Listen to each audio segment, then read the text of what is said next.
3 రోజులు డుమ్మా కొట్టి ఈరోజు సోలు తీయడానికి వెళ్తున్నా. మా వాళ్ళైతే ఇంకా పిచ్చ కోపంలో ఉంటారు.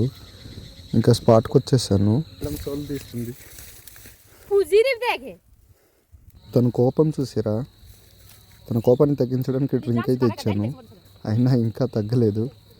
చేసేదేముందని ఇంకా నేను తీయడం స్టార్ట్ చేశాను. మా పూర్వీకులు అయితే మోస్ట్ ఎనర్జీ ఫుడ్గా దీన్ని భావిస్తారు, అందుకే వాళ్ళంతా గట్టిగా ఉంటారు. ఏదేమైనా సరే చివరి రోజు వచ్చి పని చేసినట్టు చూపించుకోవడం భలే ఉంటుంది. చివరికి ఫినిషింగ్ టచ్ అయితే ఇచ్చేసాను. తీసిన సోళ్ళన్నీ బస్తాలో కూరుతూ నింపుకున్నాము. మా వాడు ఇంకా డుమ్మ కొట్టడం ఆపలేదు. చూడండి ఎలా హారం కొడుతున్నాడో. చివరికి బస్తాలన్నింటిలో నింపడం అయితే అయిపోయింది. ఇంకా కొంచెం డ్రింక్ బ్రేక్ అనేది తీసుకున్నాము.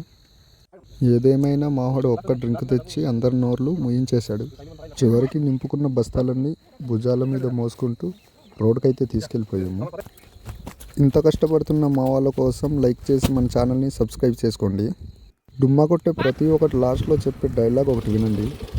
ఎందుకు పని చేస్తారా బాబు మీలాంటి వాళ్ళు?